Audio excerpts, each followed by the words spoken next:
Jemaat yang sama dikasih dan diberkati di dalam nama Tuhan Yesus, sebelum kita bersama-sama membaca dan merenungkan firman Tuhan, mari kita berdoa. Terpuji Engkau ya Allah, sumber kasih karunia yang Kami muliakan melalui Putra-Mu yang tunggal Tuhan Yesus. Kami bersyukur kepadamu atas pemeliharaan dan kasih Tuhan. Dalam persekutuan kami malam hari ini, kami akan membaca dan merenungkan firman-Mu ya Allah. Berikan kami hikmat, berfirmanlah kepada kami Tuhan, di dalam nama Yesus. Amin. Pembacaan Alkitab sesuai dengan Nas Almanak GKE hari Sabtu tanggal 31 Oktober 2020. Tertulis di dalam kitab Perjanjian Baru Injil Matius pada pasal 23 ayat yang ke-13 sampai dengan ayat yang ke-28. Injil Matius pada pasal 23 ayat yang ke-13 sampai dengan 28. Firman Tuhan tertulis dan akan dibaca demikian bagi kita dengan perikop Yesus mengecam ahli-ahli Taurat dan orang-orang Farisi. Dari ayat yang ke-13. Celakalah kamu, hai ahli Taurat dan orang-orang Farisi, hai kamu orang-orang munafik, karena kamu menutup pintu-pintu kerajaan surga di depan orang, sebab kamu sendiri tidak masuk dan kamu merintangi mereka yang berusaha untuk masuk. Celakalah kamu, hai ahli Taurat dan orang-orang Farisi, hai kamu orang-orang munafik, sebab kamu menelan rumah janda-janda sedang kamu mengelabui mata orang dengan doa yang panjang-panjang. Sebab itu kamu pasti akan menerima hukuman yang lebih berat. Celakalah kamu, hai ahli Taurat dan orang-orang Farisi, hai kamu orang-orang munafik, sebab kamu mengarungi lautan dan menjelajahi daratan untuk mentobatkan satu orang saja menjadi penganut agamamu, dan sesudah ia bertobat, kamu menjadikan dia orang neraka yang 2 kali lebih jahat daripada kamu sendiri. Celakalah kamu, hai pemimpin-pemimpin buta yang berkata, bersumpah demi bait suci, sumpah itu tidak sah. Tetapi bersumpah demi emas bait suci, sumpah itu mengikat. Hai kamu orang-orang bodoh dan orang-orang buta, apakah yang lebih penting, emas atau bait suci yang menguduskan emas itu? Bersumpah demi mezbah, sumpah itu tidak sah. Tetapi bersumpah demi persembahan yang ada di atasnya, sumpah itu mengikat. Hai kamu orang-orang buta, apakah yang lebih penting, persembahan atau mezbah yang menguduskan persembahan itu? Karena itu barang siapa bersumpah demi mezbah, ia bersumpah demi mezbah dan juga demi segala sesuatu yang terletak di atasnya.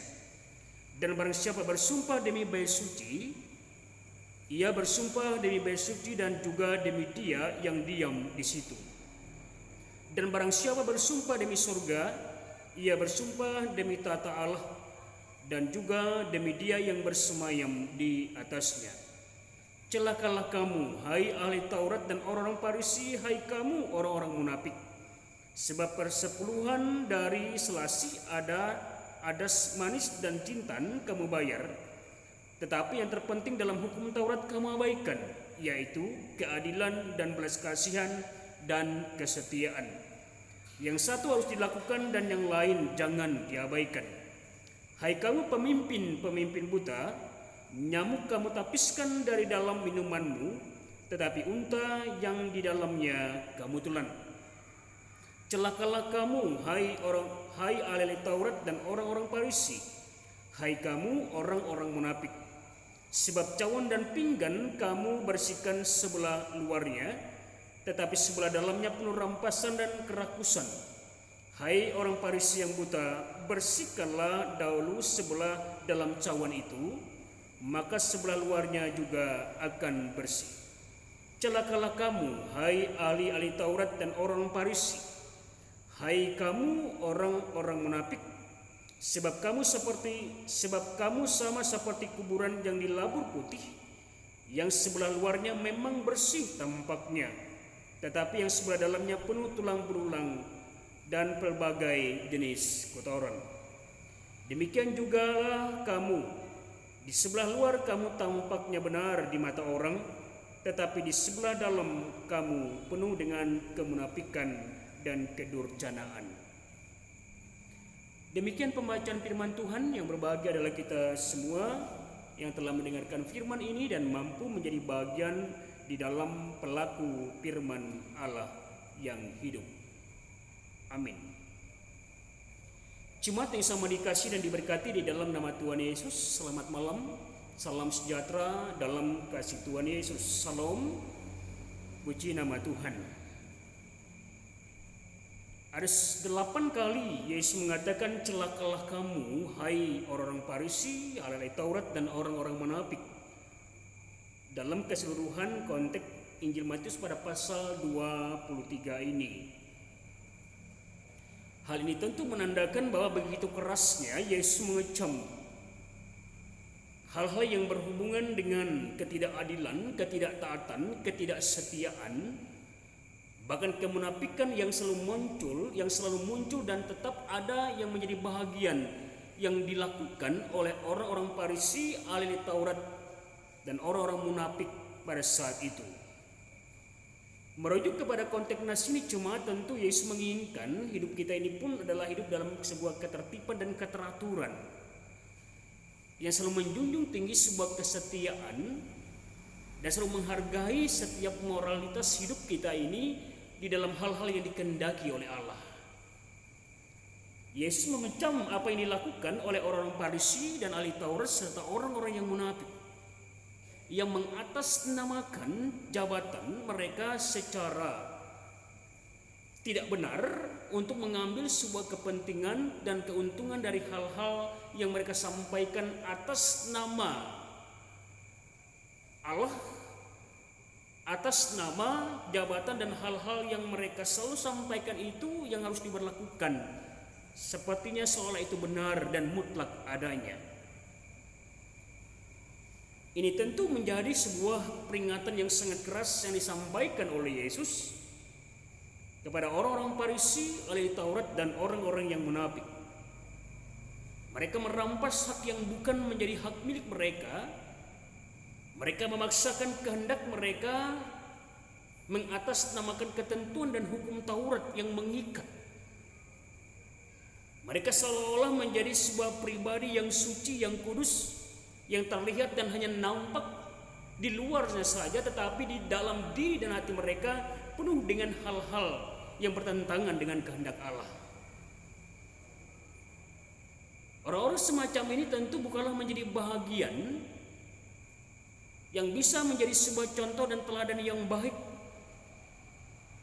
di dalam melakukan setiap tanggung jawab yang berhubungan dengan apa yang dikehendaki oleh Allah dalam setiap pelayanan maupun hal-hal yang dipercayakan oleh Allah. Yesus kembali mengecam.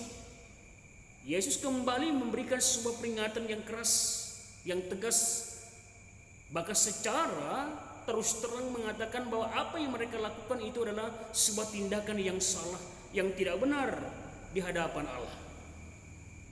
Orang Farisi, ahli Taurat dan orang munafik hanya mencari sebuah kepentingan,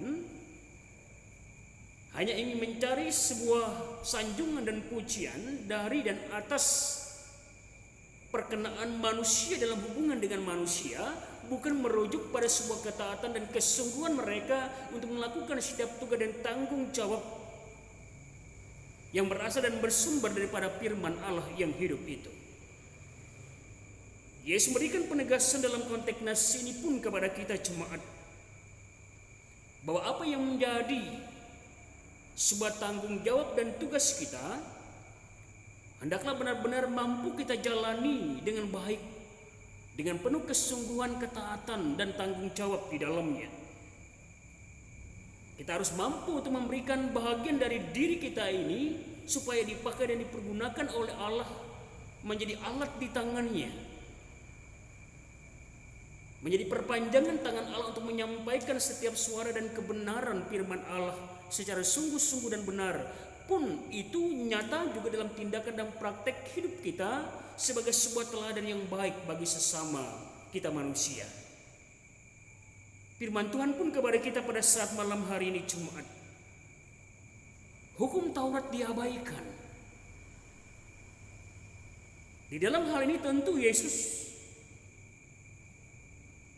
ingin kembali merujuk kepada sebuah keadilan dan belas kasih serta kesetiaan yang sungguh-sungguh untuk mempraktekkan bagaimana ketentuan dan hukum Taurat itu yang mengikat, yang mengatur, tetapi pada sebuah titik dan arah yang benar, yang berkenan kepada Allah. Jadi bukan hukum Taurat itu merujuk kepada apa yang dikehendaki orang Farisi di Taurat dan orang munafik sesuai dengan terjemahan dan tafsiran mereka sendiri untuk mencarikan sebuah pembenaran dari apa yang mereka lakukan. Firman Tuhan kepada kita pada saat malam hari ini pun jemaat ingin mempertegas bahwa Yesus mengajarkan hidup kita ini untuk tetap selalu berada dalam hal-hal yang sungguh-sungguh dikehendaki oleh Allah. Kita tidak ingin menjadi orang yang munafik. Kita tidak ingin hanya melihat casing, sering saya sampaikan, casing luarnya saja yang bagus, tetapi di dalamnya adalah sesuatu yang penuh dengan kepalsuan, penuh dengan kemunafikan dalam tindakan dan hal-hal yang kita buat yang menyimpang daripada kehendak Allah. Kita semua adalah orang-orang pilihan Allah, namun kita juga memiliki keterbatasan untuk melakukan setiap apa menjadi bahagian di dalam firman Allah. Tapi kita tetap yakin dan percaya bahwa Allah akan sanggup merubah hidup kita, memperbaharui hidup kita, ketika kita dengan sungguh-sungguh dan bertekun untuk melakukan setiap bahagian yang dikehendaki oleh Allah dalam cara dan praktek hidup yang sungguh-sungguh dan berkenan kepada Allah. Kita tidak ingin menjadi orang-orang Farisi ahli Taurat dan orang yang munafik dalam konteks nas ini. Kita ingin dibentuk menjadi sebuah pribadi yang benar-benar taat dalam menjalankan setiap amanat agung Allah dengan kesungguhan iman dan ketaatan kita untuk melakukan setiap yang terbaik dalam kebenaran firman Allah. Tuhan Yesus memberkati jemaat. Amin. Mari kita berdoa. Terima kasih Allah atas firman-Mu bagi kami malam hari ini, terpuji nama-Mu yang kudus. Bila kami mampu diajarkan tetap selalu bertekun dan hanya berpengharapan kepadamu ya Allah, serta hidup dalam ketaatan dan kesetiaan dalam setiap bahagian dari hidup kami yang Tuhan tuntun, pelihara dan jaga untuk tetap selalu melaksanakan amanat agung dan firman-Mu dalam setiap hidup kami ya Allah. Inilah kami ya Tuhan, segenap jemaat-Mu pada saat ini. Biarlah kami mampu untuk menjalankan setiap bahagian dari waktu-waktu kami dalam pemarahan dan kasih-Mu ya Allah. Kehidupan pribadi, keluarga, rumah tangga, tiap rumah tangga kami, dalam setiap pekerjaan dan usaha kami, dalam setiap ketekunan dan kesungguhan kami ya Tuhan, untuk selalu bersyukur hanya kepadamu dalam situasi apapun yang ada dalam kehidupan kami. Lawat ya Tuhan kehidupan jemaat kami saat ini dalam pergumulan, baik ketika mereka dalam keadaan sakit maupun dalam kehidupan pergumulan pribadi keluarga ya Allah. Lawat jemaat kami ya Tuhan dalam masa-masa pemulihan kondisi kesehatan pada saat ini. Berkati ya Tuhan Ibu kekasih kami, Ibu Lurawati dalam proses pemulihannya saat ini, Pak Sutasno dan Itak Teah ya Allah dalam masa tuanya saat ini. Berikan mereka ya Tuhan ketekunan dan tetap selalu berpengharapan, serta meyakini bahwa Tuhan Yesus tetap selalu mendampingi dan memelihara, menjaga kehidupan mereka. Terima kasih Bapa di surga, kehidupan kami seluruh jemaat-Mu saat ini dalam situasi dan keadaan yang terjadi dan berlangsung saat ini. Kami percaya Tuhan memampukan kami untuk tetap selalu bertekun dan yakin serta percaya bahwa Tuhan selalu melingkupi, melindungi, bahkan menjaga dan memelihara kami semua jemaat-Mu. Terima kasih ya Allah Bapa di surga, terpuji nama-Mu yang kudus. Kami yakin dan percaya Tuhan, Engkau adalah Allah kami yang akan memberikan yang terbaik bagi kehidupan bangsa dan negara kami Indonesia ini. Biarlah Tuhan pandemi COVID-19 ini boleh berlalu dari kehidupan kami umat manusia, terus bagi kami sebagai masyarakat Indonesia yang ada ya Allah. Kami percaya Bapa di surga dalam waktu-waktu Tuhan Kami akan tetap selalu memberikan setiap apa yang menjadi bahagian dalam hidup kami ini untuk selalu bersyukur hanya kepadamu ya Allah. Inilah ya Tuhan harap mohon dan doa kami kepadamu malam hari ini. Terpuji namamu yang kudus. Hanya di dalam nama Tuhan Yesus yang telah mengajarkan kami bersama-sama berdoa. Bapa kami yang ada di surga, dikuduskanlah namamu. Datanglah kerajaanmu, jadilah kehendakmu di bumi seperti di surga. Berikanlah kami pada hari ini makanan kami yang secukupnya, dan ampunilah kami akan kesalahan kami, seperti kami juga mengampuni orang yang bersalah kepada kami. Janganlah membawa kami ke dalam pencobaan, tetapi lepaskanlah kami daripada yang jahat. Karena Engkaulah yang mempunyai kerajaan, kuasa, dan kemuliaan sampai selama-lamanya. Amin.